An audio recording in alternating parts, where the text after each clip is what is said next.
Thank you very much. Dr. Benz, Dr. Schramm, thank you for letting me come back to Ashland. I would like to say that if there's anything that I say today that you agree with, find noble and uplifting, credit to my graduate work here. Anything that you disagree with or think was perhaps short-sighted or misspoken, blame it on all those other undergraduate programs I participated in other places. I'm not much at jokes because most of the funny things that I experience in life happen to me.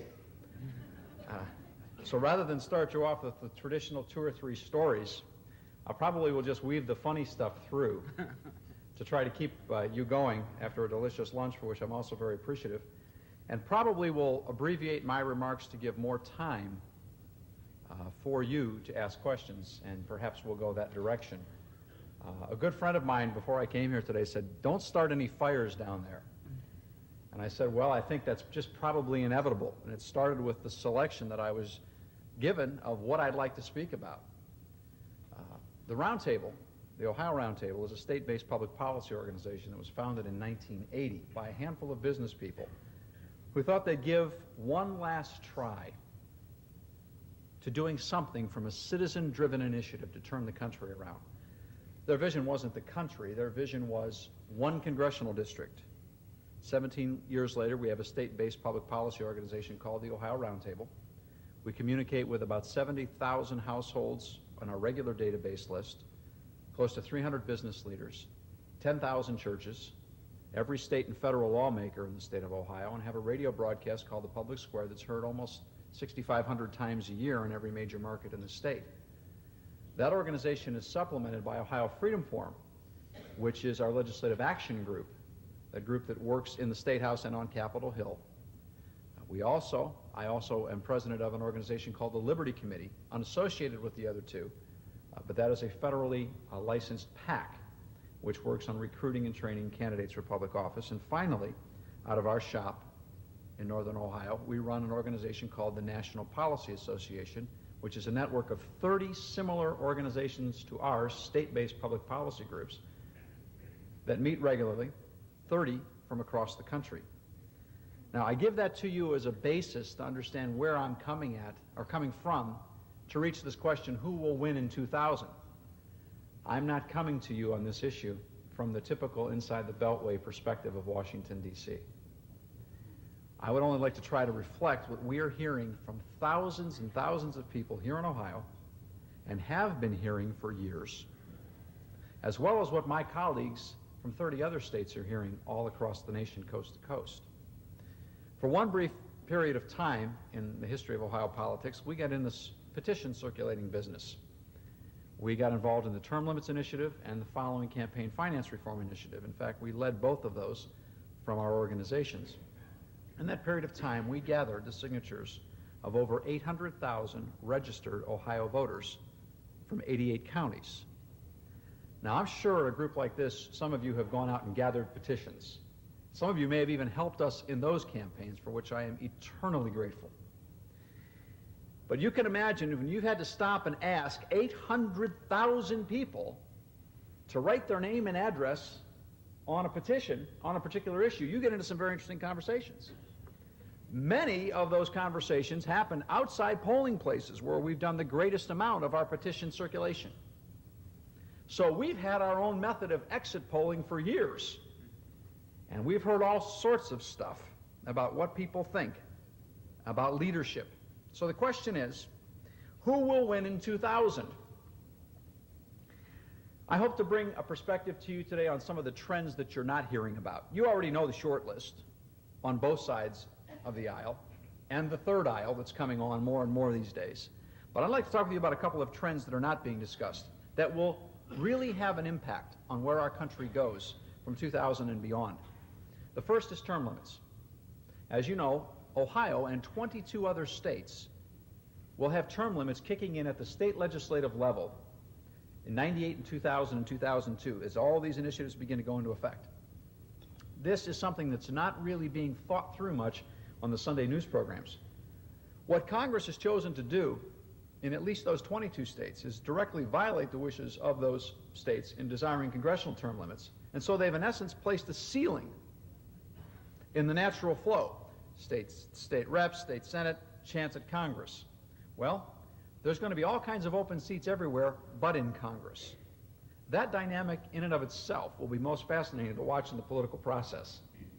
To watch how suddenly those respected members of Congress, if there are any in the room, you are indeed respected, but the uncomfortable position they're going to be in as members of their own party begin to say, how come us and not you?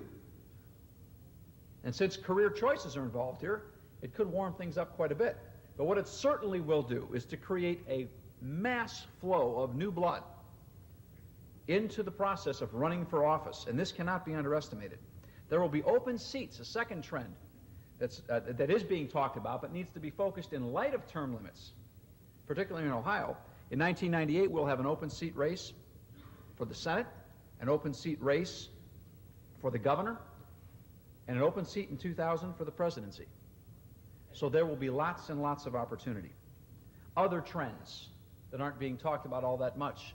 The maturing of the baby boomers, and I just don't mean financially, because they are now reaching their peak spending years and will continue to do so for a number of years from now. And that's good news economically. But they're also reaching their peak voting maturity years. Things are beginning to get a little bit more serious for the 60s generation. It's certainly getting a little bit more serious for me with 3 children. I'm subtly paying a lot closer attention to things that I didn't pay attention about before, and I'm supposed to be a professional in this business. I know what's happening to the boomer generation.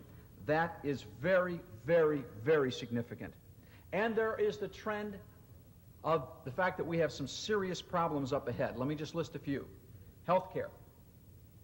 Watch out for the health care crisis. It hasn't gone away. The 1994 Clinton health care debate will return. It may return before the current president leaves office. There are grave dangers in that debate. Grave dangers to all of us in this room and our loved ones in regards to losing the ability to choose the kinds of medical care you want to have. It's very important that we watch that issue, and it's coming. And I'll tell you the problem that's happening in Capitol Hill. It's called the pig and the python. Perhaps you've heard of it. As the boom generation comes on into the entitlement programs for health care, there's no way in the world the system can support that. You all are an esteemed audience, well-read, you know that. And the lawmakers right now lack the courage to talk about that publicly. And so they're in the back rooms trying to come up with plans to deal with that issue.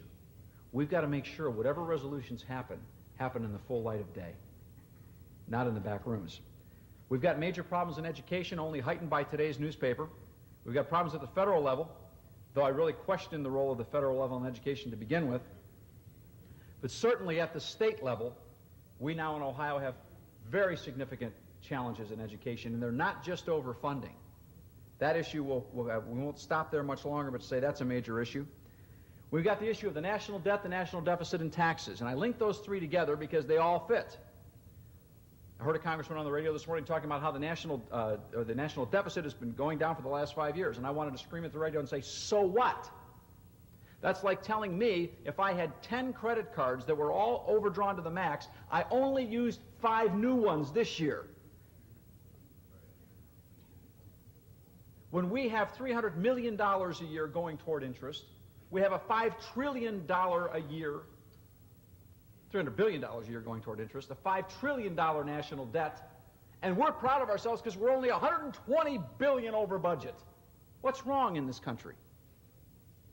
And now in our newspapers we're being told that a Perry County judge is going to have the authority over our state legislature to mandate a tax on all of us so that education funding can become equitable. By the way, we've decided we're going to coin a new term. This is a laugh line. We're on tape. I'll give you a warning as we go along. You've heard of mad cow disease. We've decided yesterday that our judicial system has now reached the level of mad judge disease. How will the major political parties respond? What will be the leadership paradigm for the new millennium? By the way, that's a word I did learn at Ashland, paradigm. It's now an old term which tells you how old I am and how long I've been since graduate school. What will be the new leadership paradigm for the new millennium? I would suggest, in a word, vision. In a sentence, vision leads to victory. People are looking for leadership. They always have, they always will. In America, that leadership search often crystallizes in the big races, particularly the presidency. Yes, all politics is local. I understand Tip O'Neill's famous adage and the thousands that said it before him. But the presidential election tends to be a window into the soul of what people are thinking about in America. So what are they looking for? Boiled down most simply, after 17 years of walking the precincts, working at the polls, I'll tell you what people seem to be looking for. They want one of two things in a president. They either want John Wayne or a talk show host. I see heads shaking. That's about right. What we would prefer is a John Wayne. In fact, we would prefer that John Wayne would have lived forever and never gotten much older than 50, who can walk in clean, with integrity, with strength, with encouragement, with courage, and say, what's the problem? Let's fix it. And we could all walk out and say, oh, he's my hero. We'd like John Wayne. But if we can't get John Wayne, a man of vision, what we'll settle for is a talk show host. Someone we can relate to. He may not have vision, or she may not have vision, but boy, I feel so much better after they finish talking. And so I'll vote for them. We have vision, we have reliability. The party that builds these two keys into their platform can succeed into the 21st century. Vision and relatability. Now, the question becomes, how do the Republicans and the Democrats look in this light? Well, now the fires start. The Democrats have become a party, in case you didn't know, that is primarily and largely driven by three major unions. AFSCME, the federal employees, the National Education Association, and the AFL-CIO and the trade unions. They admit that. That was what their convention was made up of, and that's where their spending came from. Their primary focus is survival for their membership. They believe in big government, and basically their approach is how to cut the pie into so many pieces to keep their constituents happy. Oh, that sounds like an indictment. Well, wait, there's room for the Republicans. The Republicans seem in this day and age to be more concerned about the size of their tent than who's inside or what they're doing when they're there. There's a tape that we have, even make copies available, they're not cheap, but they're available, of what appeared on ABC 2020 on October the 26th, 1996, the Christmas tape from GOP headquarters in Washington, D.C., right across from Capitol Hill. Anybody see that on ABC 2020? Almost no one. It was amazing. A handful. It was the Christmas tape, a spoof tape, a gag tape that the Republicans used at their Christmas party. It was the most inflammatory, insensitive, inappropriate, obscene, unimaginable piece of work, and disgusting, thank you, that you could have ever imagined being shown in any corporation, let alone in the party headquarters of the Republican National Committee. Furthermore, the Republican Party has decided that the way to reach the voters is to create a new synthesis. Synthesis, that's another Ashland word. I hope you like this part, Doctor. The synthesis is this. People care a lot more about money than anything else, so let's just talk about money. So that when we listen to Republican advocates at any of the national levels, they're constantly talking about the economy and about economic issues and about opportunity. Now, I am a capitalist with a capital C. I come from business. I have been a business owner. I like profit. But I also know that the world is not driven solely by money. And if when people are looking for John Wayne or the talk show host, all they get is Scrooge McDuck up there talking about his money, money, money, money, money, they're going to believe just what they've always believed about the Republicans, that they just care about money. Furthermore, there's a bankruptcy in said philosophy. And that is this: the world is not just about money or about material things. That's the worldview of the socialist.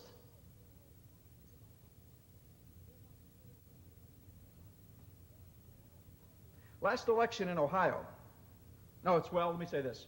It is little wonder that people are disgusted, dramatically disgusted, with politics in general, because they're not hearing what they're hoping to hear. Last election in Ohio, proof positive. 62-38, the casino issue, issue 1, is defeated. Very clearly a decision people made for a broad number of reasons, but what you might say a pretty conservative outcome on a major issue like casino gambling. 62-38. Exit polls taken in the last election show that 54% of Ohioans identify themselves as moderates. 28% identify themselves as conservatives. Only 18% identify themselves as liberals.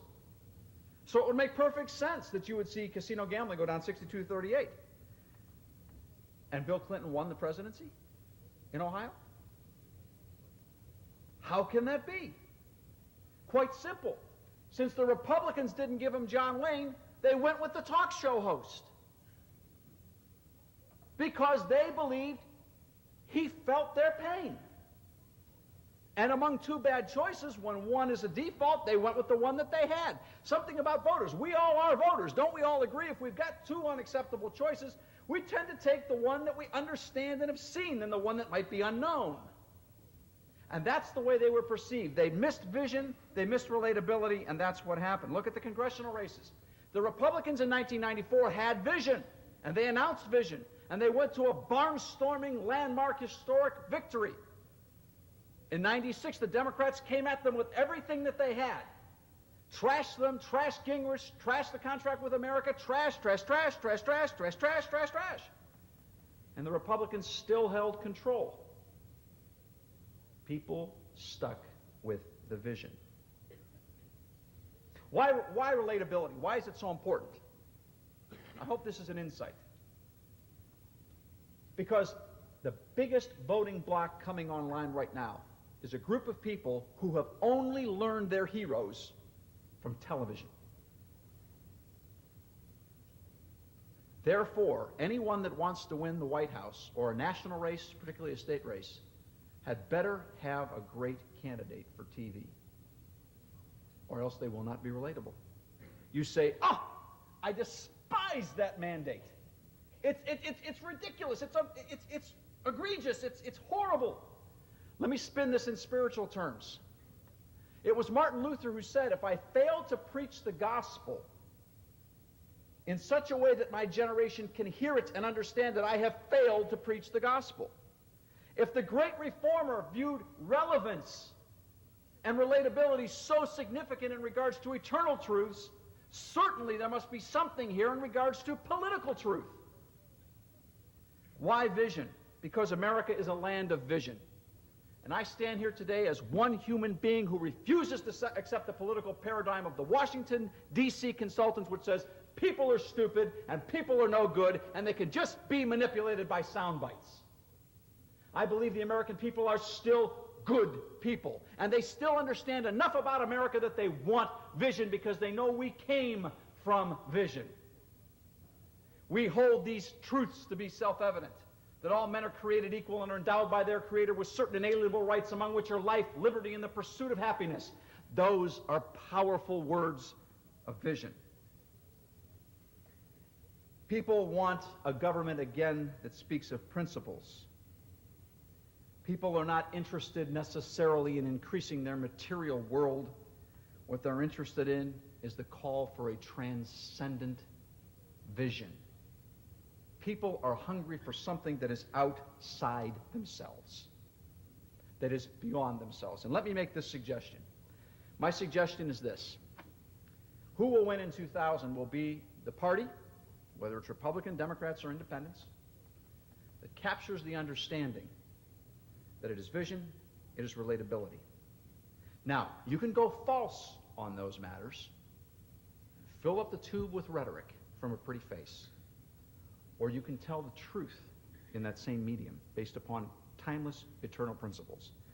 I believe that it was the Judeo-Christian principles that were echoed in the Declaration of Independence, from which went forth the United States Constitution, that built America, and that the closer we stay to those principles, the better off we're going to be in the way that we run America. I am convinced of that beyond a shadow of a doubt.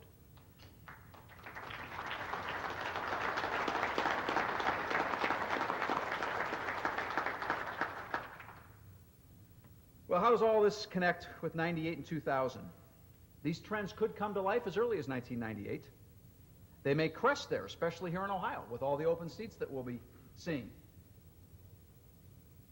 It may take longer. It may take till 2000 or beyond. And there will be resistance by the status quo for lots of reasons. They've got their own machines. And something you may not be aware of is this. You probably know that both national conventions are paid for with your tax dollars. That's why they're probably so boring in many instances. But they are paid for with your tax dollars. And now what's coming to light in the campaign finance reform debate is the fact that the presidential campaigns, once you are the candidate, are largely paid for by your tax dollars. Let me tell you one of the unfortunate spin-offs of that. Since it's all coming from the taxpayer, since we know what the formula will be and what the dollars will be, it's very easy for the consulting community to work that in all of their plans and their strategies. The bottom line is this. Because we have made this a tax-funded, i.e. socialist mechanism, in my opinion, there is no incentive left or little incentive left for even the consultant community to win. Because their numbers are made from the start. So whether you win or lose doesn't matter. All that matters is that you played the game. That's why some of your letters don't get answered when you write to the RNC and the DNC and say, what's wrong with you people? Can I give you a clue? They don't really care how you feel because they're going to get the money next time anyhow. Needless to say, I have to watch what kind of cabs I take when I'm in Washington, D.C. and where I stay in hotels. But when you get paid for not winning, but paid for playing the game, it's not very American. What are the chances that this new paradigm will actually take hold? I think they're pretty good. Because I think people really are tired. And I think that there are no vacuums in the world of power. And that sooner or later, some people are going to figure this out and step forward and see this as a moment of opportunity to stand for vision.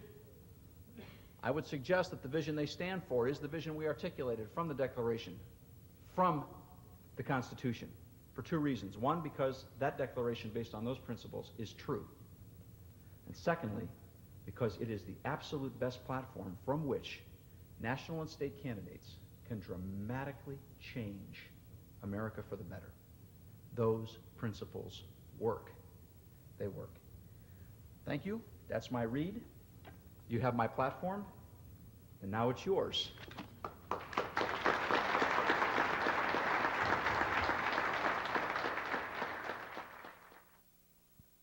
question that you're not answering, why is it that politicians of whichever party or parties don't seem to see this problem as you've laid it out? And why is it that they do not address themselves in a public, forthcoming way to this question of vision? Let me take the opportunity, thank you, Dr. Let me take the opportunity to say this. Nothing that I am saying, here comes a disclaimer, should be construed as attempting to establish anyone, any party, or any individual as the classical villain responsible for this. We didn't get into this mess in a short amount of time, and it's going to take a while to get out of it. But one of the biggest reasons is simply this, the caliber of people that we have in those positions. Most of these people have not come through universities and training programs where they have even learned American history. I don't have the statistic memorized. Let me generalize, but I can give you the proof positive in numbers if you request it. A recent study, several recent studies have been done. This is going to sound like a toothpaste commercial. I'm sorry for not having the percentages off the top of my head, but I can tell you this is verifiably true. To show that most of the top universities rated in this country no longer require a course in American history for graduation. No longer. In Ohio, it is, and the kind of history that we teach, we have reached the place in our understanding of history is that what history is in this country, history, the definition of history in the textbooks that your children were raised with, that these politicians, these people in office have been raised in, this history is this. It's what the most articulate modern historian writes as he processes all the data that preceded before him. If we don't get back to first sources in our history and learn what actually happened and what Madison and Adams and Hamilton and Washington and Jefferson and Franklin said, we'll never get back to first principles. We've lost our history. So the people in office, by and large, today don't have a philosophical platform. That's one of the reasons I'm so complimented to be here, because I know that the Ashbrook Center is working to help people understand worldview and philosophical background, to understand where we came from. We have a huge vacuum. That's why I believe they just don't have the platform inside from which to go forward. That's pretty depressing. It is depressing, but I have to tell you that it's true. The good news is this: it doesn't take a majority to turn that around, because people are still looking for a leader. Yes, Professor. Mr. Zanotti, I'm chairman of the History Political Science Department here at Ashland University. American history is not required of Ashland University students. Will you join me and pledge with me today to fight to make American history part of the AU curriculum? Sit down, Mr. Thompson. What would you like me to do? Raise your hand. Will any of you join with me? Okay. Next question, please. I wouldn't have to ask these questions if others joined me. Half of the baby boomer generation equation is women, and they played, or we are told they played, a major role in this election. The so-called soccer mom. How would you define the soccer mom, and what can we do about her? Thank you. It's a wonderful question, and I might seem rude in this answer, and so I beg your forgiveness, but I simply reject the notion altogether, in totality. I don't believe that anyone should be quantified in that basis, and I think that that term has been basically constructed and utilized by paid political consultants who are covering their rear end for not having a candidate that could relate across the board significantly enough, and so they used it to protect themselves. Now, I was in one of those briefings. There was a room about a third this size of, quote, national leaders of the conservative movement that were receiving a personal briefing from the Dole campaign. And I sat as you are sitting right now, and I hope to God that we've lost some people already. I hope that was schedules and not me, but I hope to God I won't do to you what they did to me. And they brought out their best team, and they were number crunchers, and they stood there and they talked to us about this gap and that gap and this, and what we're going to do is we're going to make Bob Dole this and Bob Dole that and Bob Dole the other thing. One by one, people started to raise questions. Excuse me, but what about what Bob Dole believes in? What about this issue? What about that issue? Well, you see, no, it's not that issue. It's not this issue. It's this number, it's that number, it's this.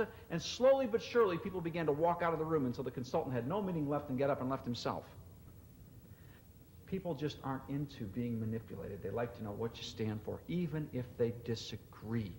They like to know what you stand for. So I, quite frankly, reject the notion altogether, because how come, my hunch is there were just about as many, soccer's growing more popular, but there's about as many soccer moms or baseball moms or whatever you want to call them when Ronald Reagan won his second term in office, and where were they then? Given yesterday's Ohio Supreme Court ruling, what advice would you give the Ohio legislature for school funding for Ohio? Yes, quotably quotable? Stick it in the court's ear.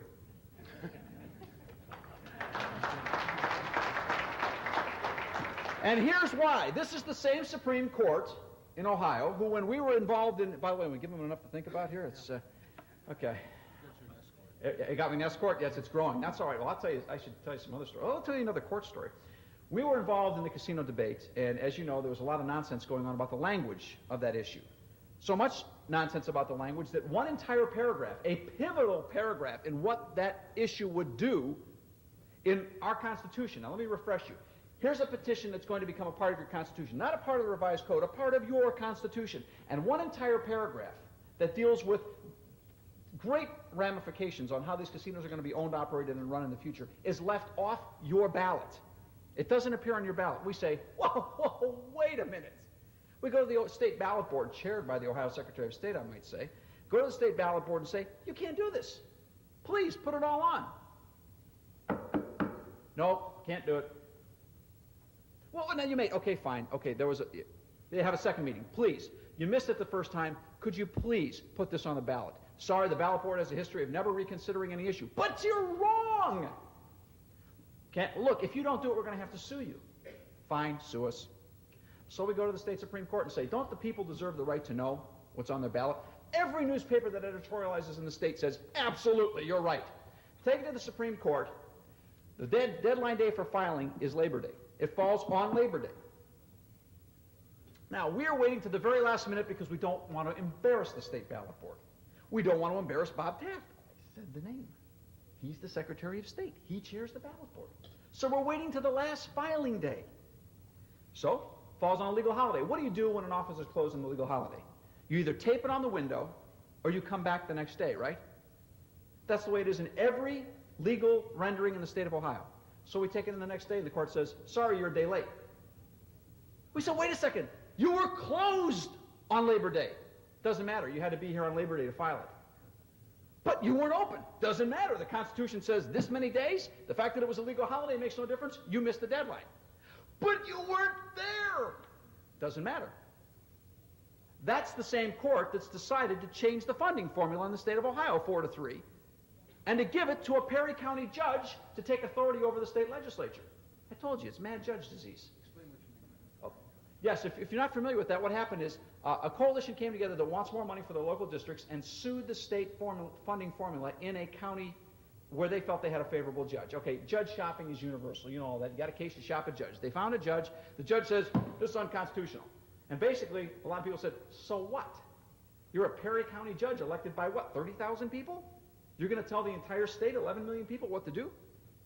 Well, the case worked its way up to the Supreme Court, and not only did the court say, yes, the Perry County judge has the right to tell everybody else what to do, the Supreme Court ruled yesterday that the legislature must scrap the funding formula for our public education system, recreate another one within a year's time, and hand it to that same Perry County judge who has the ultimate right to sign off or veto on it before it can be enacted. This is in our state. It happened yesterday. Yike. We couldn't write a story so bizarre. So that's how I feel about the Supreme Court. Now, as an institution, it is honorable. The individuals that made that decision, I don't know where in the world. And, you know, and obviously you know that they don't think very highly of me either. And that's okay because they're elected. Yes. Yes, you've talked a lot about the vision, your main theme of your speech. Let's say the two parties get together and they have their ultimate vision. We've been talking at school and debating the Electoral College. What do you think about the college and what we should do about reforming it? Should it be reformed, or should we leave it the way it is, but having these campaigners going to the big so-called Big 12 states, and should we have everybody, like we have our Senate, should we be able to directly elect our president? Well, you know, we could take that a whole way back. Yeah, you're asking the question when you get right down to it, do we still want popular vote for the president? I mean, do you favor the reform of the Electoral College? Or? I don't know. It's not that I haven't thought about it, but I'm not sure. I'm a traditionalist. You know, we talked in the prior meeting that we're for term limits, but it took us a long, long time to get there because I love the Constitution. I made this comment before. I love the Constitution not because my parents, obviously with my last name, there's no Anglos in our line. Right? Nobody came over here on the Mayflower. We came over on a lot smaller boats, you know. I mean, we just, best we could. And yet, when my grandparents came here, they forbade their children, my parents, to speak Italian in their homes because the entire goal was to become an American. They left their part of the world for a dream. To be an American was worth sacrificing everything to be an American. I inherited that love for America and the debt. I wasn't here to build this country, so I owe this country. And that's why I'm doing what I'm doing. So I have a great sense of sanctity about the Constitution. I even kind of like the Electoral College because I understand the original debate as to where it came from and why. So I'm yet unpersuaded to change, but you ask my opinion, I would say that I'm still open-minded. Could you speak to the way we solve this problem with the courts since it's being so obstinate? Yeah, the state legislature should take the opportunity. Here's what's going to happen down there. I've made some comments about the unions, so please understand this is not a chicanery game here. Nothing wrong. We have a union. Our family, we had our own union in our own shop. It's not an anti-union approach. And nothing against the members or against school teachers. Most school teachers are wonderful people. But their unions have a vested interest. And what's going to happen, as sure as day, is that the OEA will seize this as an opportunity to get more money. Anytime there's a significant change, it's an open opportunity, more money. What the state legislature should do is say, fantastic, this is an opportunity to change the whole operation and continue to bring back options to that judge that restructure the situation the right way it should be done. Now, I don't have all the details on what the right way should be done, but I say challenge that judge, and challenge that judge, and challenge that judge, and let there be, go ahead and call his bluff, and see how long the people of this state are going to permit a single judge in Perry County to be the dictator. What happens when people get so upset that they unelect the Perry County judge? Did the Supreme Court ever stop to think about that? They gave a Perry County judge who's electable the veto power. What happens if he's unelected in November? Oh, wait, I know the answer. Let's give him a lifetime appointment and a $200,000 salary to protect him. I say that they should defy, the legislature should defy this inane decision and not back down. Defy the judge. Now, if that sounds radical, well, okay, I've got my perspiration up, but on the sheer principle of government, there's no reason for it. Now, can we do more for school funding? Yeah, and you know what, not only can we, but we have been doing more for school funding. And I want to tell you something, in all honesty, there is not a single report that can validate anywhere that more money alone is the answer to academic excellence, and you'll find study after study that proves otherwise. If you take a look at how we spend money in the state of Ohio, is it wrong? I mean, you're talking about $4,000 to $5,000 per student, no matter what economic area they're in. Now, private schools are doing it for half in those very same areas. The Supreme Court basically said yesterday that money is the answer, and I think that our legislature should challenge that to the hilt and not let the court get away with it. One more question. Well, aside from our ability to unelect those judges who made that terrible decision in the court, what happens when the Supreme Court does something that's unconstitutional? Because I think that's unconstitutional for them to give the right to that judge to do that. The fastest way is there'll be legal challenges to it, but the fastest way and the straightest method is to simply unelect the people you disagree with. And in Ohio, that is imminently doable. That is imminently doable. No, they're 4-year terms, and they rotate, and it may take us a couple years to catch up with them, but believe me, we can do that. Okay. By the time they get this thing implemented, we can get them. Are you forming the campaign committees now? Actually, we have a political action committee called the Liberty Committee, and if you'd like, it just 1-800-5. No, I can't use that number. If can't use that number. That's our C3 number. If you'd like to see me, I'll give you a brochure. Thank you. Thank you very much.